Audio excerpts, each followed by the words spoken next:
Hi everyone, welcome to the Gamey Daddy channel. Today we're looking at archetypes from the video game Remnant from the Ashes.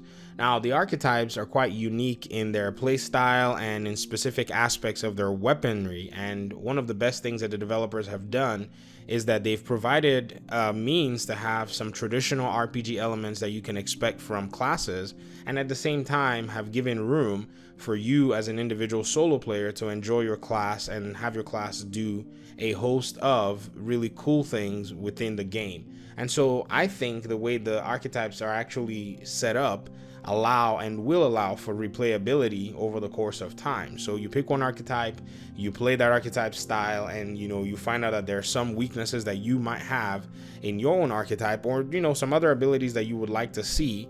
And so you can pick up another archetype and run that archetype through the story, through the world, or run with friends in a co-op setting. But one of the fun things is you can not just envision how multiple players can be in a session using their archetypes and still find a way to enjoy and have fun, regardless of if they're missing one of the archetypes or the other within their group, they can still enjoy the game. So let's go through the different archetypes and we'll just talk about some of their strengths, and then you can make a decision which one you want to go with. I just read the descriptions for myself and I was able to just figure out that straight up I wanted to go with the Hunter archetype. So the Hunter archetype is a long-range combat specialist.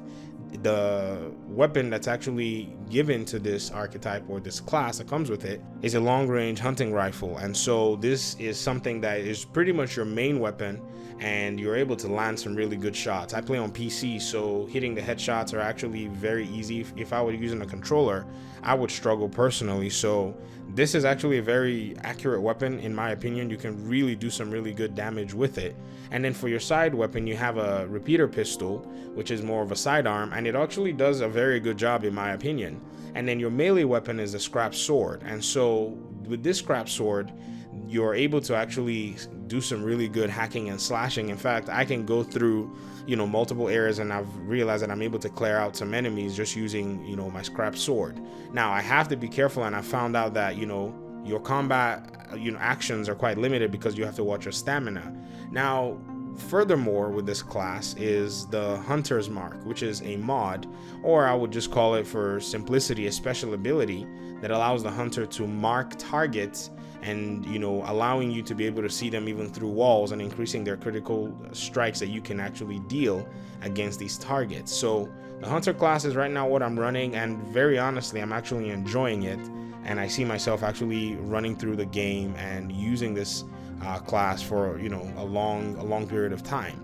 The second archetype, or I'm going to use the word class and archetype interchangeably, so bear with me, is the Cultist. The Cultist specializes in mid-range combat, and their job is support. So the main weapon for this archetype is a coach gun, which I haven't used yet. It seems like this weapon is supposed to do some decent damage, just like in the case of the Hunter, your hunting rifle does the most damage. And then you get also a repeater pistol, which is your sidearm, and then you get a scrap hatchet. Now the Cultist does some really cool stuff, and I have watched a lot of gameplay, and so I've been able to see these different archetypes in combat, and the Cultist does a good deal with healing.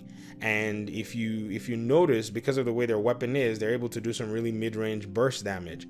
And then their mod, the Mender's Aura, it casts an area of heal that gradually restores health for you or for your teammates. So when you're in combat, if you have maybe a horde of enemies, you're able to lay down this healing aura around you, and this actually restores your health as you're in combat.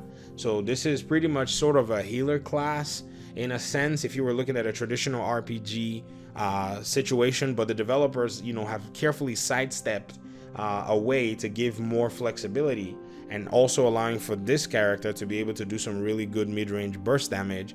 If you were in a solo player situation, or even if you're in a co-op situation, you can still run around and be very useful to your team. In my opinion, I think this is probably one of the most versatile classes so far in the game, and so I look forward to even playing it myself, and I'm really excited to seeing the benefits that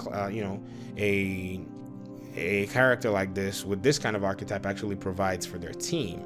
Now, the third and the final archetype is the Scrapper. The Scrapper's job is to, get in there and do some close range combat. Now, the melee damage and the melee fighting of the Scrapper is done with a scrap hammer. Now, you do also have a repeater pistol, but the main weapon that this archetype is given is a shotgun. Now, the Scrapper is at their best when they're close to their enemy, and they have a mod, which is a special ability called the Hot Shot, and this imbues their ammunition with fire and gives the ammunition the chance of setting the enemies on fire. Now, I would guess, and I've not used the Scrapper yet, and I've seen only a very limited amount of gameplay because I was trying to avoid a lot of spoilers for myself, and I would guess that perhaps the Scrapper is probably much tougher with their health pool. Now, that may not be the case, but I really do look forward to playing this archetype. But I think I'm probably going to play this archetype the last, because I enjoy the way the Hunter is designed for my solo play.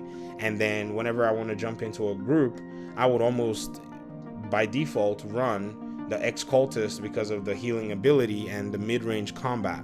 And so with the Scrapper, that's probably with maybe a little bit more experience in the game and perhaps getting a feel overall on how the archetypes work.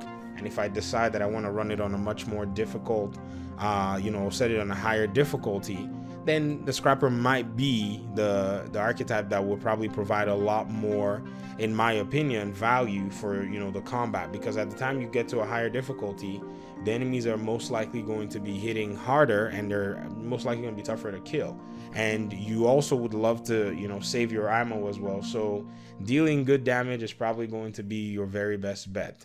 But then, you can always almost say the same thing for all the other archetypes as well, because they also have their advantages that make them stand out. So over the course of the game, we're going to be seeing which archetype is the best.